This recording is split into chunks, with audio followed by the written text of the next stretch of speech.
Hi everybody, Rad Mom back with you in the boys' room at my desk to read chapter 2 of my book that I have been writing, Bexwold Arcana. Arcana? I'm gonna have to learn how to pronounce that word. Haha! Alright, so, another hill you can't climb, little sister. That's where we were at the end of chapter 2, or at the end of chapter 1. She proved that she could climb the hill. She proved it to herself. Which is what's really important. Right? So, chapter 2. The little window struggled to keep out the repetitive rattle of the swaying train car. I looked away from the smeared countryside, my feet dangling high above the dark ivy pattern of the carpet. The ivy at home had begun to curl and turn brown as the nights were creeping forward. I sighed. None of that, Mother spoke without turning her head. Seated across from us, Mrs. Loftus and Mrs. Cartwright looked at me. You're going to love it, really. Mrs. Cartwright fanned the air with her fingers. Don't coddle her. Mother poked a gloved finger in Mrs. Cartwright's direction. A little discomfort will bestow some perspective. She pulled out a small leather book, plucking it open and poking the page. Quite an interesting itinerary. Mrs. Cartwright's round head bobbed beneath her bonnet. He really takes the best portraits. Desiree, offered Mrs. Loftus. Mother laid the calendar across her lap. Monsieur Sylvie has perfected Monsieur Desiree's method. And he provides 8 scenes each sitting, tittered Mrs. Cartwright. Mrs. Loftus's thin brows drifted upward. Shall we be sitting long? Each scene requires only 60 seconds. Quite miraculous, Mother pursed her lips, studying her book. Thursday is second-hand shops in the West End. Second-hand? Asked Mrs. Cartwright breathlessly. For the staff, you know. The calendar snapshot and the local charity box. Even our house is brand new, laughed Mrs. Cartwright. Wait until you see it. Henry has had every piece handcrafted, only he can't decide on a style. I'm afraid it's a bit shocking. Mrs. Loftus gave a half smile. Sounds very stimulating, Agatha. The car swayed to and fro, waves passing down through my dangling feet, my heels bouncing in rhythm against the bench. Coco, darling, sit still. Behind one door in an open-ended courtyard... Oh, scene break. Behind one door in an open-ended courtyard, Mrs. Cartwright brought us to a long sitting room. Charlie and Georgie were already there, elbow deep in a trunk filled with costume pieces. Halfway to them, I was knocked off my feet, my palms smacking into the hard wooden floor. Oh, dear. She bit back a chuckle. Come back here, willful little thing. She pushed the hot breath away and scooped me up. Knees gripped above the stiff hip of her skirts, I could look down and see a dog, his fur like fluffy straw waving as he pranced back and forth, grinning up at me.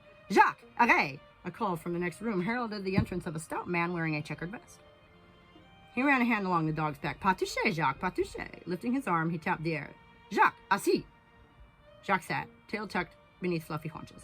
The man turned to us. I am so sorry, madam. Is the little one all right? She patted my shoulders. We have dogs at home. She'll bounce right back. Bon. He is well trained, but still so young. He gets too excited. He waved an arm at the room. All I have is at your disposal, madame. Please, make yourselves at home, and I will go prepare the camera. She set me down between my brothers before the great trunk of costumes. Charlie stood with shoulders pinched back, tying a red scarf around his neck. Georgie wore a hat so wide it drooped to cover his eyes. He tilted his head back to peer at me and stuck out his tongue. I giggled, standing on tiptoe to reach into the box. My fingers grazed something smooth, and I pulled out a shiny black eye mask. Holding it to my face, only the tip of my chin poked out. I poked Georgie's arm. You can't see me! Get away, foul spirit! He laughed, waving me off. You both look completely stupid. Scarf tied, Georgie was tucking it into his vest. Georgie, Mother called from the settee, take that off. You boys go with Monsieur Sylvie, and be sure to hold very still. The hat was dropped, and they followed the checkered vest from the room. Coco, come here. I laid my mask back on the pile and stood beside her stiff skirts. Mrs. Loftus sat across from Mrs. Cartwright as they took turns turning pages in a big picture book. Look at this one, Jane. Mrs. Loftus leaned forward. Very nice. Look, Olivia. I love it. Mother sipped her tea. The setting between them included a plate of powdery balls. Mama, I tapped her crinolinely. May I please have a biscuit? She tilted her head. I beg your pardon. I bit the back of my burning tongue. Mother, may I please have a biscuit? Her bare fingers smudged the edges as she handed it to me. White sugar stuck to my fingers, too. As I sucked on them, hot breath blew aside my hair, dampening my ear and neck. Jacques smiled through black lips, his brown eyes even with mine. Shining within them was the wild wind under the wide open sky. Yes, I know it, too. I rubbed his soft nose, and he licked the last of the sugar from my fingers. Mr. Sylvie was laughing. Looks like you two have made it up, no? He patted Jacques' back, crouching beside the table to look at us both. Perhaps you would like a photo with him. Dark lines ran across Mother's pale brow. Pose with the dog. He shrugged as he stood. It is no extra cost, madame. He is quite good. Jacques and I smiled at her. Please, mother. She sighed, hand to her breast. It's not what I had in mind. Have you filled all the scenes? Asked Mrs. Cartwright. No. Well, I think it could be charming. Mother blinked hard. Are you going to sit with them? The other patted her skirts. I'm not dressed for it. We had ours taken in June. Mrs. Loftus set down her teacup. I will sit with them. Bon, bon. Monsieur Sylvie clapped his hands together. But you will have to sit very, very still. His dark eyes fixed on mine. Can you help to keep him still, mademoiselle? I nodded. You must hold his lead, and he will stay focused with you. If you are still, Jacques will be still.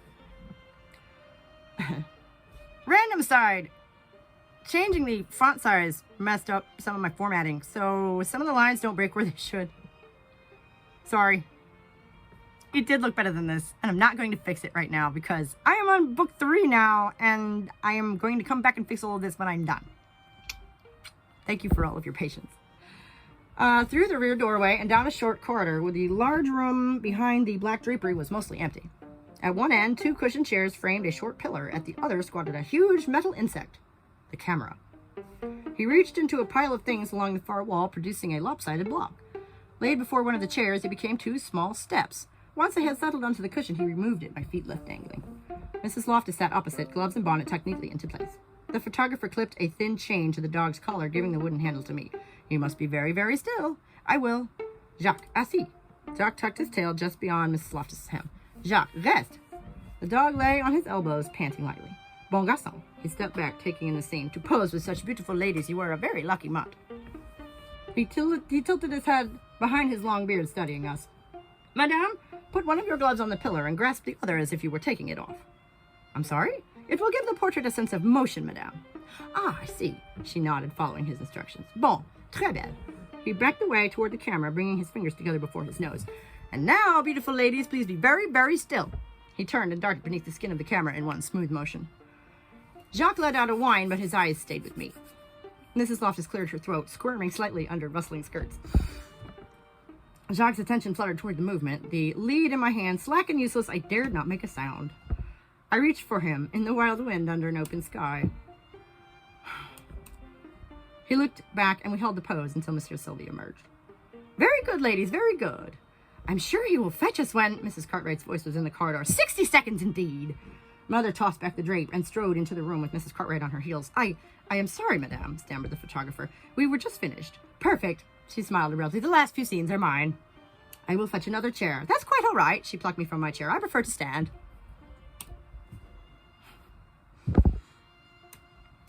I followed the bouncing hems through the endless rushing crowd, my eyes darting from one face to the next until I was spinning. I clenched them shut. Courson! Her voice rang from over my shoulder. Just where do you think you're going now?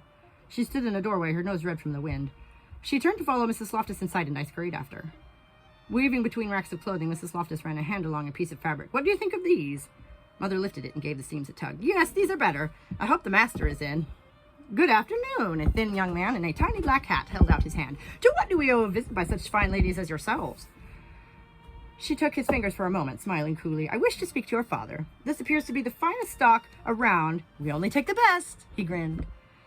She drew a long breath. And I have been in correspondence regarding large purchases. The swaying skirts followed him toward the far wall. Along the way, I spied a bin buried beneath a mountain of delicious-looking fabric. I dug in with both hands, flinging aside several things before discovering a piece of linen the color of the sky on a bright summer morning. I bundled it to my arms and dashed to find them. Mother! I skittered to a stop, one toe landing a frantic tug on her hem. Where have you been? I found this frock. We are not here to shop for pretty dresses. She glanced down, her mouth twisting into a smile. And I see you have stayed true to that. She took it from me, testing the seams. Turn around. I pivoted on my toe, tucking my chin as she held it across my shoulders. She clicked her tongue. It's no good. Half of it will have to go just to be wearable. No! I spun to face her. Don't alter it.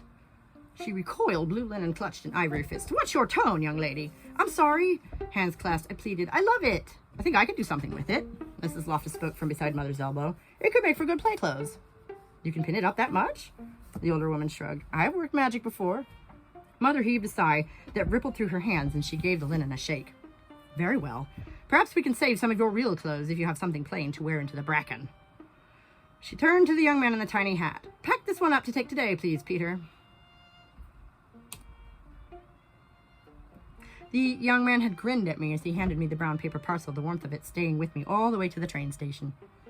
I settled in to watch the sunset through the little window, tucking my parcel against the wall. I pulled my feet up as the shadows of the trees flashed by, my head growing heavier until the paper parcel became a pillow. "What do you think?" She spoke in a loud whisper. "Can you handle her?" "I think so. She's just a girl." A heavy sigh. "She's so willful. I don't know where it comes from." "She's sharp, like her mother. You wouldn't know it from the conversation." "A quiet girl sounds like a refreshing change," Mrs. Loftus chuckled. "This is serious, Jane. She will disappear on you. I need an iron fist and a velvet glove. The baby is still ill, Charlie will be off to school, and all Augie wants to do is play with those damn dogs." The husky whisper faded to a creaking whimper.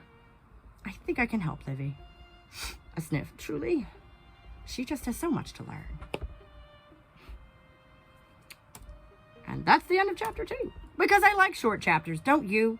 Don't you like short chapters? Don't you love a book where the chapters are like 10 pages long or something? Or I think these are shorter than that even, because we're only just now on me. I think they average about 7 or 8 pages all the way through.